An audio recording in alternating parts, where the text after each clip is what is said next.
السلام علیکم ورحمۃ اللہ وبرکاتہ۔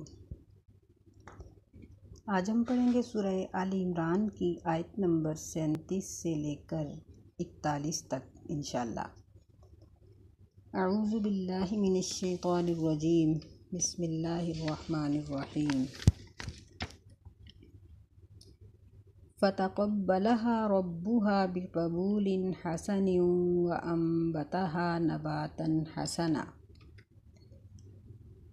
فتقبلها پس قبول کیا اس کو، ربها اس کے رب نے، قبول کرنا، حسن اچھے طریقے سے، وَأَنبَتَهَا نَبَاتًا حَسَنًا اور پرورش کی اس کی یعنی مریم علیہ السلام کی، نباتاً حسنا اچھے طریقے سے پرورش کرنا، یعنی جب سیدنا عیسیٰ علیہ السلام کی نانی نے سیدہ مریم علیہ السلام کی والدہ محترمہ نے اللہ تعالیٰ سے دعا کی تو اللہ نے قبول فرمائی، اور اس کی یعنی مریم علیہ السلام کی اچھے طریقے سے پرورش کی۔ تو بعض نے اچھے طریقے سے پرورش کا مطلب یہ لیا ہے کہ یہ بہت جلدی بڑی ہو جاتی تھیں اور ان میں بچوں والی قباحتیں نہیں تھیں۔ بہرحال یہاں اس کا مطلب یہی ہے کہ اللہ تعالیٰ نے ان کو ہر قسم کی شیطنت سے محفوظ رکھا، ہر شر سے بچایا۔ اور وَكَفَّلَهَا زَكَرِيَّا جب یہ یعنی کچھ اتنی عمر کو پہنچ گئیں کہ عبادت کی سوجھ بوجھ ہو گئی، یعنی اتنا سا بچہ کہ اس کو کوئی دوسرا سنبھال سکتا ہے، تو پھر والدہ محترمہ نے ان کو اپنی نظر منت جو مانی تھی اس کے مطابق ان کو بیت المقدس کے علماء کے حوالے کر دیا۔ وَكَفَّلَهَا زَكَرِيَّا اور اس کا کفیل بنا دیا زکریا علیہ السلام کو، یعنی وہاں بہت سے علماء تھے اور یہ چونکہ نبیوں کے گھرانے سے تھیں اس لیے ہر ایک کی خواہش تھی کہ وہی ان کا کفیل بنے۔ پھر ان میں قرآن اندازی کی گئی جس کا ذکر اگلے رکوع میں انشاءاللہ آ جائے گا، یعنی اس قدر لوگوں کو شوق تھا ان کی پرورش کا کہ قرآن اندازی کرنا پڑی، تو قرے میں نام زکریا علیہ السلام کا نکلا۔ اکثر مفسرین نے زکریا علیہ السلام کو ان کے خالو لکھا ہے کہ ان کی بیوی اور مریم علیہ السلام کی والدہ یہ بہنیں تھیں، لیکن نبی صلی اللہ علیہ وسلم جب معراج کے موقع پر آسمانوں پر تشریف لے گئے ہیں اور آپ نے واپسی پر صحابہ کو پوری اپنی کیفیت سنائی ہے، تو آپ نے اس میں یحییٰ علیہ السلام اور عیسیٰ علیہ السلام کو خالہ زاد بھائی کہا ہے۔ اسے پتہ چلتا ہے کہ یہ ان کے بہنوئی تھے۔ بہرحال اللہ تعالیٰ نے اس چیز کی وضاحت کی ضرورت نہیں محسوس کی، اس لیے قرآن مجید میں اس کا تذکرہ نہیں آیا۔ کلما دخل علیہا زکریا المحراب جب بھی داخل ہوتے اس پر یعنی مریم علیہ السلام پر زکریا علیہ السلام محراب میں، وجد عندہا رزقا تو پاتے اس کے پاس رزق، یعنی مریم علیہ السلام کو ظاہر ہے کہ اب یہ عورت تھی، لڑکی تھی، تو یہ علماء میں کھلے تو رہ نہیں سکتی تھیں، ان کے لیے ایک خاص کمرہ بنا دیا گیا۔ ہمارے ہاں محراب اس خاص جگہ کو کہتے ہیں جہاں امام کھڑا ہوتا ہے، یہاں وہ چیز مراد نہیں ہے، بلکہ یہ ہے کہ ایک کمرہ ان کے لیے مخصوص کر دیا گیا جس میں یہ رہتی اور عبادت کرتی۔ چونکہ زکریا علیہ السلام ان کے کفیل تھے تو جب بھی یہ کھانا دینے کے لیے یا خیر خبر کے لیے جاتے تو ان کے پاس رزق پاتے، یعنی کھانے پینے کی ایسی چیزیں جن پر بندہ شک نہیں کر سکتا، مثلا وہ اپنے ملک کا پھالی نہیں ہے یا اپنے موسم کا ہی نہیں ہے، تو یہ عجائبات اکثر دیکھتے رہتے تھے۔ ایک دن انہوں نے یہ سوال کیا، قال یا مریم انا لک ھذا، اے مریم علیہ السلام یہ تیرے لیے کہاں سے آتا ہے؟ قالت هو من عند اللہ، وہ کہنے لگیں کہ وہ تو اللہ کی طرف سے ہے، ان اللہ یرزق من یشاء بغیر حساب، بے شک اللہ تعالیٰ رزق دیتا ہے جسے چاہتا ہے بغیر حساب کے۔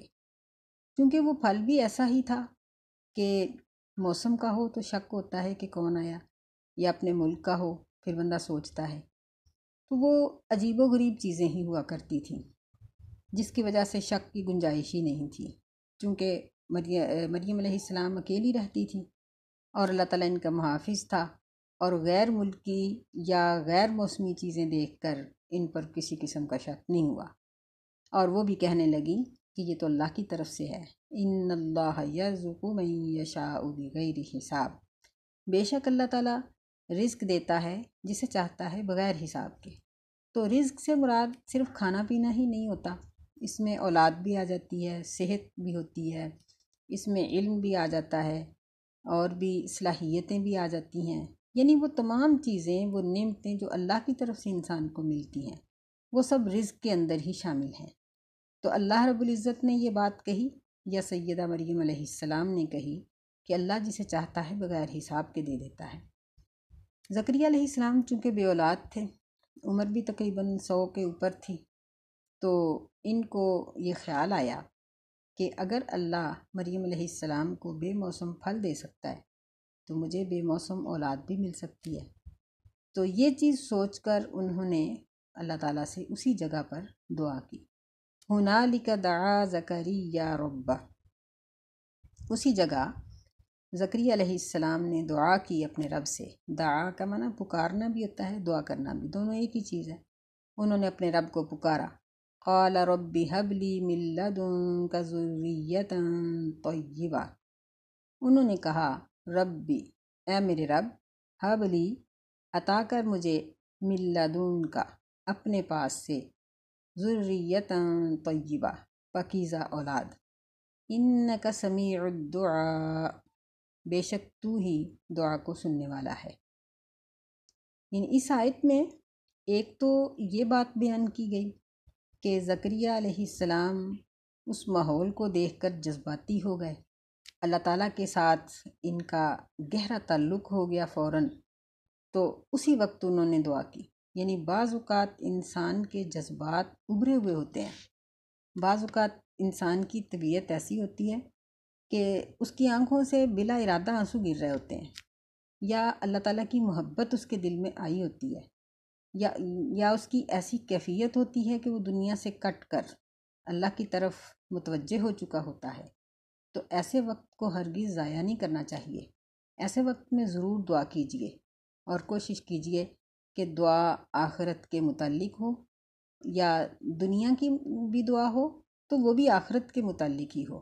کہ دیکھیں کہ زکریا علیہ السلام نے بیٹا تو مانگا ہے لیکن طیبہ کی شرط لگائی۔ اب ظاہر ہے کہ اگر وہ طیب ہوگا تو آخرت بنے گی، تو یہ دعا بھی ان کی آخرت کے متعلق ہی تھی۔ یعنی اگر ہم اللہ سے رزق مانگیں تو اس کے ساتھ طیب کہہ دیں کہ اللہ پاکیزہ رزق دے، صحت مانگیں تو کہیں کہ اللہ اپنی اطاعت اور فرما برداری والی صحت دے۔ تو یہ ساری دعائیں آخرت کے متعلق ہی ہو جاتی ہیں۔ رشتے کا اللہ تعالیٰ سے سوال کریں تو اس میں بھی نیکی کی دعا کریں۔ تو یہ نیک لوگوں کی عادت ہے کہ وہ جس چیز کو بھی طلب کرتے ہیں اس میں اپنی آخرت کا خیال رکھتے ہیں۔ انک سمیع الدعاء، پھر انہوں نے اس بات کا اظہار بھی کیا کہ بے شک تو ہی دعا کو سننے والا ہے، یعنی تیرے سوا اور کوئی سننے والا نہیں، تیرے سوا کوئی عطا کرنے والا ہی نہیں۔ تو اولاد بھی انسان کی ہی صفت ہے، انسان کے لیے ہی اللہ تعالیٰ نے بنائی ہے، تو پھر اللہ مجھے عطا کر دے۔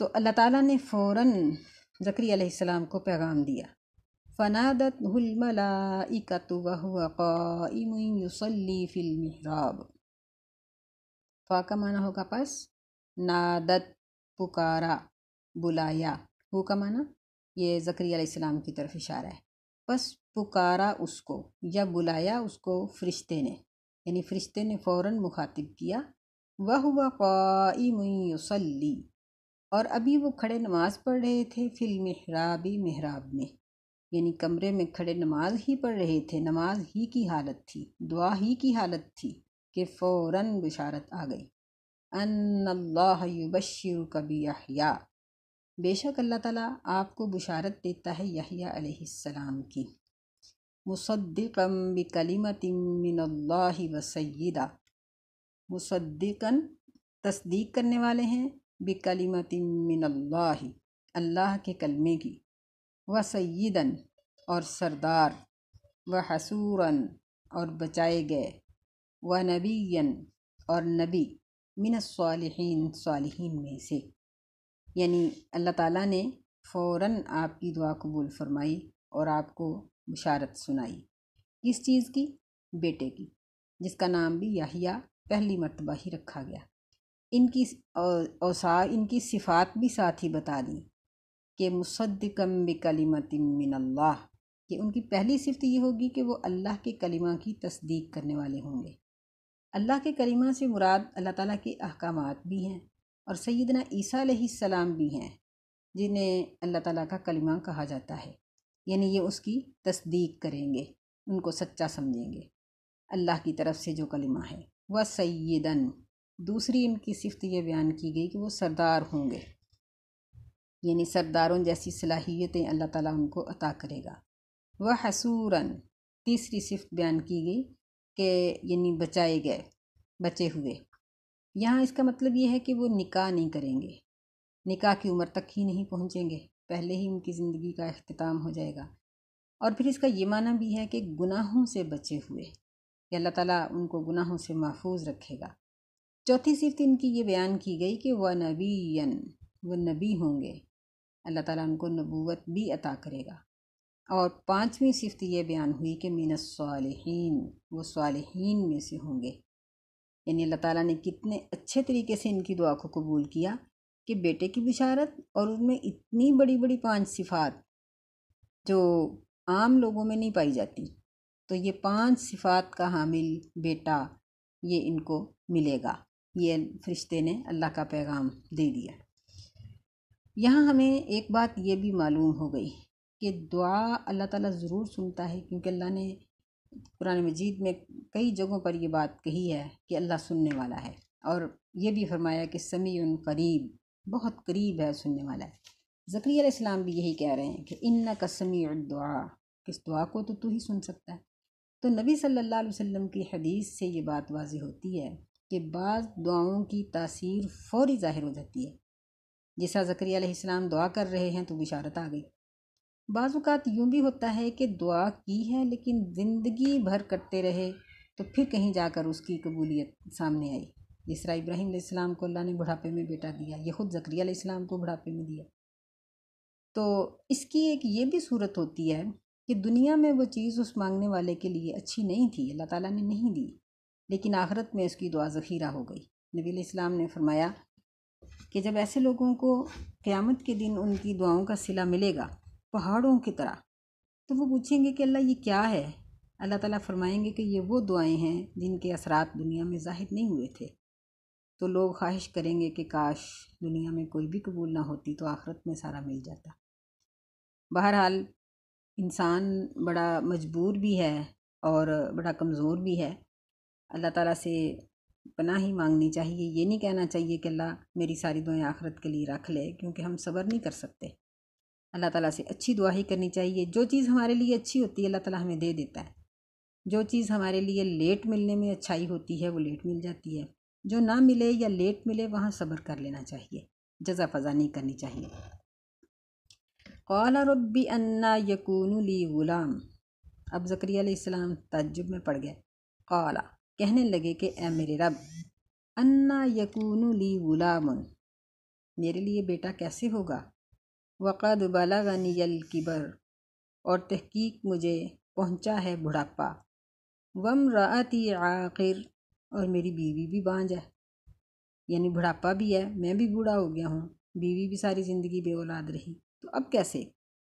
یہ انکار نہیں تھا، یہ اللہ تعالیٰ کی قدرت پر تعجب تھا۔ جس طرح ہم کسی کی بنی ہوئی چیز دیکھ کر کہتے ہیں کہ ہیں یہ آپ نے بنائی، وہاں انکار نہیں ہوتا بلکہ عظمت ہوتی ہے۔ یہ بھی اللہ تعالیٰ کی عظمت بیان کر رہے ہیں۔ اللہ تعالیٰ نے ان کو جواب دیا، قال کذالک اللہ یفعل ما یشاء، فرشتے نے کہا کہ اسی طرح اللہ تعالیٰ کرتا ہے جو چاہتا ہے، یعنی اللہ کے لیے کچھ کرنا مشکل نہیں ہے۔ قال رب اجعل لی آیہ، زکریا علیہ السلام کہنے لگے کہ اے اللہ مجھے کوئی نشانی دکھا۔ قال آیتک اللہ تکلم الناس ثلاثۃ ایام الا رمزا۔